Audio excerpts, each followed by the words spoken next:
So I want to talk about how to choreograph a drag number, a drag performance.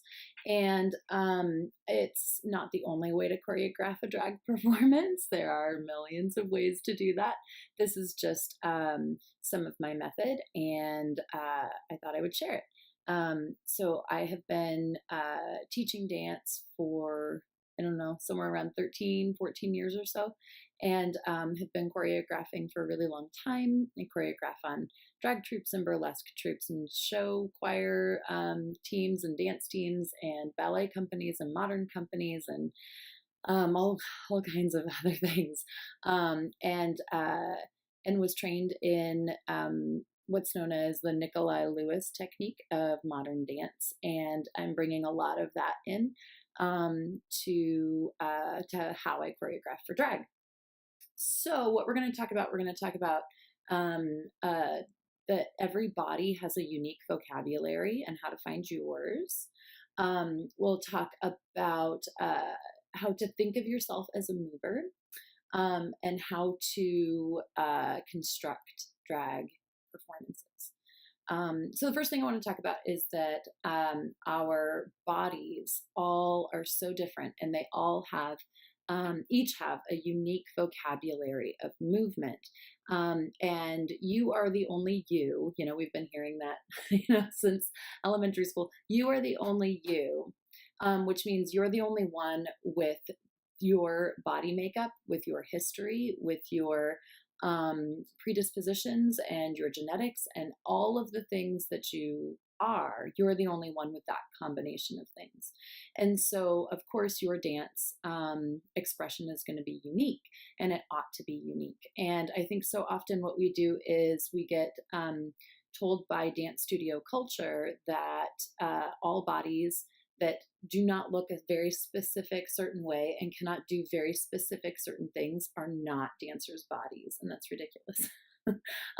Every body is a dancer's body. I work, I professionally teach folks with cognitive and physical disabilities dance.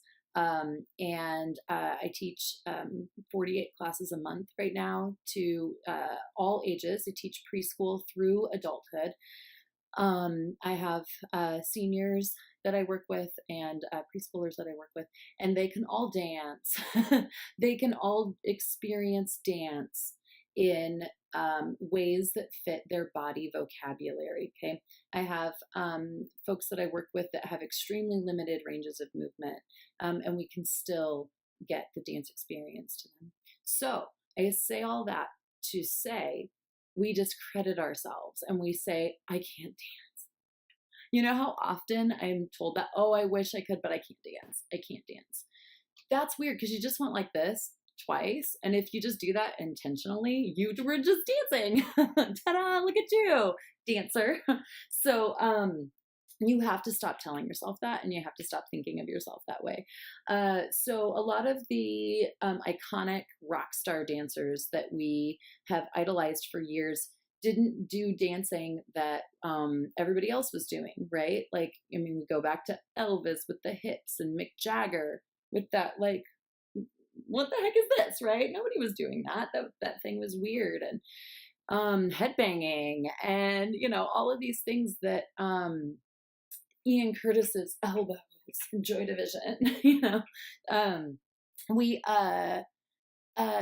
say, oh, well, I don't dance or whatever. But look at all of these folks, they made dance work for them. They made it their own thing and they sold it and we bought it. I want to talk really quick about Bob Fosse. And I think people I know in real life just went, of course she does. So I want to talk about Bob Fosse. So Bob Fosse, if you don't know, I know you probably love Chicago and all of that. He's the jazz hands guy. Okay. So look him up. You'll be it's a whole new world. So Bob wanted to be Gene Kelly his entire career. He idolized Gene Kelly. He was always just behind Gene Kelly. He would go to the same, he would audition for the same roles and Gene would get it. He would go out for the same, projects and it would be Gene. And Gene was strapping and he had this dark hair and he had these thighs, and this dazzling smile and could pirouette for days and all of these things and leap and bound. And Bob felt really insecure about that. And Bob was, he had scoliosis, so he had, his back was a little bit turned in and he also had arthritis and his fingers were starting to turn. And so, they had this. And then he didn't like that he was balding, so he always wore hats, and that's that's where we get Fosse technique from. Because he said, if you can't fix it, flaunt it. Yes. Okay. So he couldn't fix those things about himself. He couldn't change them. And so instead of ignoring them or wishing that he was something else, he played them up, made them his strengths. And then he changed the fashion industry, the film industry, the theater, changed Broadway, changed music, changed dance, literally his effects. Go Google Michael Jackson Bob Fosse and Beyonce Bob Fosse. They were both huge fans of his and have incorporated a lot of his influence into their work. So Bob Fosse's cultural reach far outweighed Gene Kelly's, but it never would have happened if he had continued to compare himself and wish that he was something that he wasn't, instead of just saying, well, this is what I am and let's make it a thing, So there's Bob Fosse. So getting to know your own movement vocabulary is really, really key. You have to move in ways that you feel good in your body, okay? Because when you're a performer and you feel uncomfortable and awkward and stressed out by your movements, your audience will feel that too. But if you are just in it and you're doing something previously unknown to man, but you're feeling it, your audience is just going to be feeling it too. They're just going to be right there with you. So you have to know what feels good in your body. When you study your own movement, when you start exploring, one of the things you have to do is not judge yourself, not judge your movements. And that's really hard for people to not do because we judge ourselves on everything all the time, and especially our bodies. We don't have a lot of really good feelings about our bodies with our culture right now. We're all told that, this is this weird standard and anything that's not this, which almost nothing is that, matter of fact, nothing is that, then the rest of us are, nothing. And that's just the silliness. So, so you have to really appreciate your body, value it for what it does do, doesn't do, wants to do, can do later, can do that you didn't know it could do. Yeah, you got to connect to that. So don't judge yourself as you are exploring movement. Turn on your camera and set it aside where, you're, video yourself and put on music that makes you feel like, this is and just be in the space and move around and move and feel it. And you won't be comfortable at first doing it. I guarantee it. It's going to be awkward. You're going to feel really super weird for a minute, but maybe you could lose yourself in it a little bit. And when you do that, just follow that flow. And then you look back at the video, no critiquing your body, what you're wearing, how messy your house is behind you, what you should have been doing with your time. Stop. Stop it. Just look at, oh, well, that's interesting. I didn't know my arm looked like that when I moved it that way. Well, I don't like the way I did it, but maybe I could do it back this way. Or maybe I can, go all the way around with that. That was interesting. Look for the mechanics. You're looking at the mechanics of the movement, not the quality or whatever, because you can polish things up. You're just looking for movements to pull out and then develop. Okay, so that's a really good way to find your own movement vocabulary.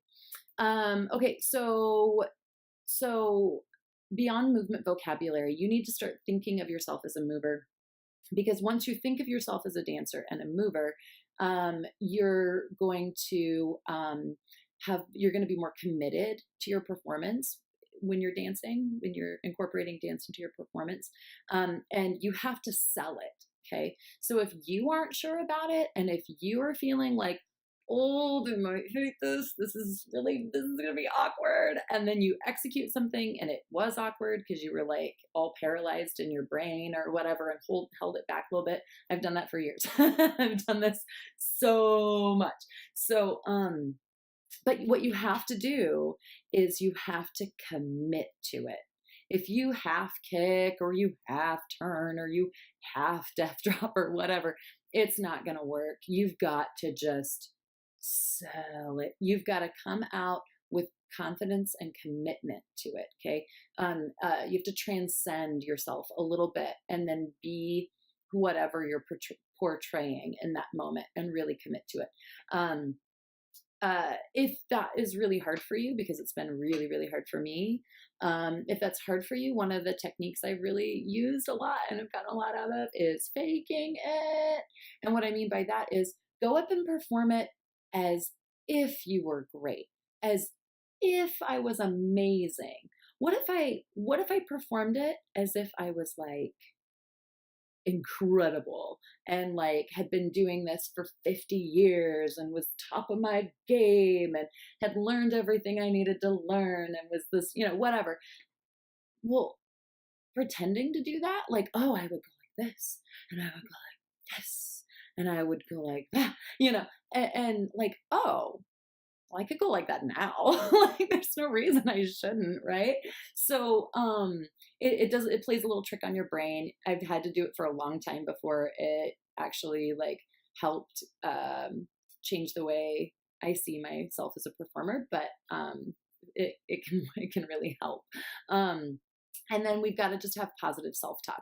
So as we are working on our as we're doing our performance itself, as we're performing, you have to be your like coach in the corner, in your head, just, yes, this is great. All right. Oh yeah. Not, oh God, that one part's coming up. Oh no, you just bombed that. Oh, they're going to hit. Oh, I don't even know. What if I forget, or whatever. We have to control the self-talk while we're performing. It's really important while we're dancing. Okay, so I want to talk about how to construct and how to arrange a dance, a drag performance. And again, like I said, there are a million ways to do this. It's just my philosophy on it. And this is not true for every drag piece. This is not going to work for every drag performer. This is not the way it has to be for everybody, but like I said, this is what I do. So, okay, the first thing I want to talk about when planning a drag performance, I like to work with this idea from the product, what the heck is it called? Process. Thank you. The processed food industry. There's this idea called the bliss point, and the bliss point is the perfect balance of fat, sugar, and salt. And of course, Cheez-Its taste different than Oreos do, but they still both meet the bliss point for that particular flavor. Okay, so the idea is that those things are in perfect balance, and that if one is out of balance, it's going to be less satisfying. So what they're trying to sell in that food industry is they're trying to sell satisfaction. So I really see drag in a very similar way. I feel like I'm trying to sell satisfaction. And here are the ways I've learned to do that. So I got bliss point. When I think about those three things, to me, the fat is sort of the substance, the meat, the substance. It has to be substantial for me. I really feel like there has to be something substantial happening. The sugar is the sweetness. There has to be a little bit of sweetness. You have to be pulling people in just a little bit, right? Just like a little bit of sweetness. And then there also has to be that saltiness, that bit of a challenge, that bit of a tang, that bit of a brightness, or a little bit of a So there's the and the and the it's the best I got. So bliss point. Okay. Then so bliss point. Then after the bliss point, I think that I really believe that performances have to have you have to consider dynamics when you're building. Okay, so with dynamics, the idea is that you have highs and lows, you have bigs and smalls, you have things that happen in opposition, that it's not static. Because if it's right here, and my dance teacher used to give this analogy all the time, and it's really loud, so if you're listening on earbuds, we're warned. He would say, if I just talked to you like this the whole time and this is what I was saying and it just never changed dynamics, it would get really, really boring and you stop listening to me and blah, blah, blah. Okay, so we have to have inflection and we have to have highs and lows and we have to have stops and we have to have goes, right? That whole thing. So, so dynamics. So making sure that there are things happening like, one of the tendencies I think we have as drag performers is we come out strong, and then we just try to sustain that for like 4.5 minutes. And the chorus keeps repeating, and we're just sort of still doing the same thing. And that's been a trap I've fallen into a whole lot in my time in drag. And I think that, if we can visualize that we come in strong, but we have to have somewhere to go. It's like a story arc, okay? We have to be able to start here and then build and grow. Yeah. So that there's people are constantly getting re-engaged and reinvested in the performance every minute or so. Okay, so I like to sort of make sure that you're sort of revealing something new at every either chorus or every verse, that people feel like they're in process. Because one of the tasks we have as drag performers is to get people to keep looking and watching for 4.5 minutes, and that's not always easy to do. People will go get another drink, they'll talk to their friend, go to the bathroom, whatever. And retaining their attention can be really challenging. And you can have like the best song in the world, but if it's from beginning to end sort of in the same place, people are going to have a hard time continuing to be engaged. So, oh yeah, and I wanted to talk about, so that's dynamics, and we'll talk more about that in just a minute, but anticipation. I'm talking about anticipation. So the science of anticipation is basically, this is like first grade level neuroscience here, okay? But basically that it's the satisfaction of something promised. Anticipation is this thing that builds and that you crave this dopamine release. And the satisfaction of anticipation actually releases dopamine in a different area of the brain than other rewards. So, and look it up. I can't remember which, someplace up here.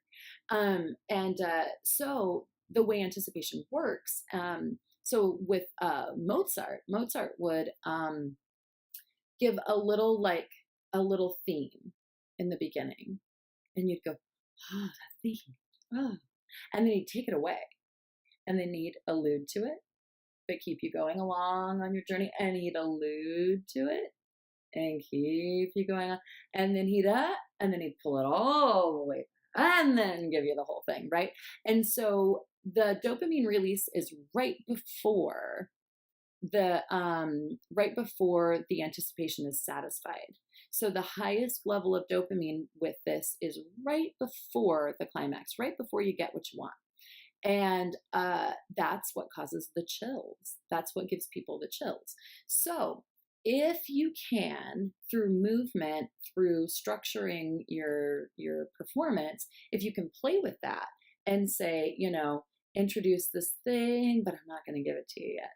And then maybe promise a little more, but then not give it to them.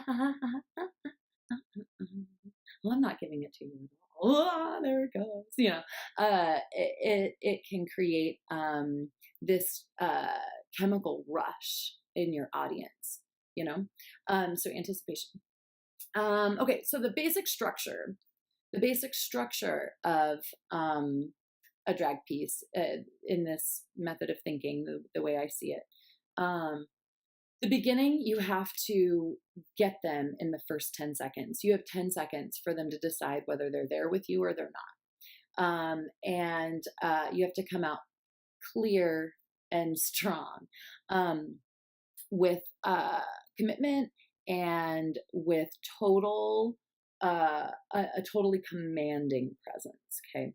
And you're establishing your character, you're establishing your movement vocabulary, you're getting them to suspend disbelief, and you are making them be there with you, in it with you, and you're getting their trust. If they don't trust you, they will not relax into your performance. If they don't, I can feel when an audience does not trust me, when they are like, they're not gonna, I can't get them to go there, right? I've got to get them to trust me right away. I've got to get them to sort of like lean in. I've got to get them to go right away. And that can be done in, a quadrillion different ways. However you do your art, you know how to come out into an audience and say, this is what we're doing for the next 4.5 minutes. Here we are. And take them there. Okay, so then the second stage, you've established, it's going, you've got the, first chorus has gone through, you've given it, this is where we're at, they're in it with you. And then you want to give them something else, whether it's a reveal, whether it's a bigger move.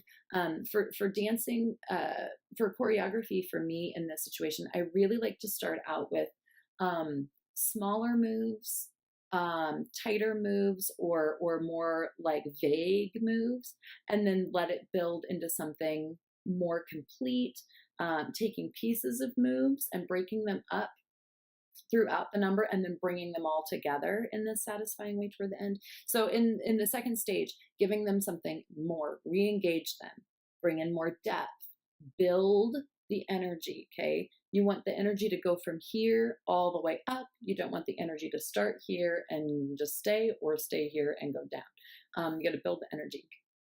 And then at the end, not quite the end, the third stage, you want to give them that satisfaction. You want them to have that bliss point where they have gotten, the Cheez-It that they wanted or whatever.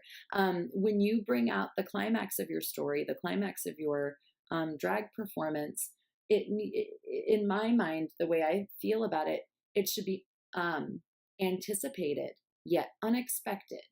So they knew they were wanting something. They knew that something needed to happen, but they never expected this specific, whatever it is, whether it's bigger moves, bigger energy, different space on the stage, glitter explosions, Muppets, I don't know, whatever you do. And then for me also, when I do this, I like to try to make sure that whatever the big at the end is, it makes sense with the rest of the piece. It isn't jarring. It isn't sensationalized just for the sake of being sensational. I like for there to be sort of like a reason so that it all makes this cohesive sandwich of some sort. I don't know. And then at the very end, you want to give it a very clear, memorable ending. Again, my old dance mentor used to say, you have to let them know when it's over. You have to tell them when you're done. It has to be really clear. And it also has to be memorable, because that's the last thing you're leaving them with. You've taken them, they trusted you. You took them on this great journey. Don't just be like, and then be like, you've got to end it in a way where they feel, you've got to end it in a way that they feel taken care of all the way through. Wouldn't want to leave them hanging. So make sure that, and that can be in a million different ways, however you do your drag. But just make it a mind picture, a memorable moment, so that later at the club, when that one kid is like, oh my gosh, do you remember that number? And the other kid is like, I don't know, which one are you talking about? Well, the one, and you can be like, the one that, I don't know, pulled a dozen roses out of his socks at the end of the performance and held them up in the air and they caught on fire and then he did splits. I don't know, whatever, whatever. Make some memorable things happen so that you'll stick in their heads. Okay. So I think that that's probably enough talking for now. And there's a lot more involved in all of this that I will definitely be sharing. There's a whole lot of good stuff out there. And I want to hear your thoughts too about what you do and how you structure your pieces and your numbers.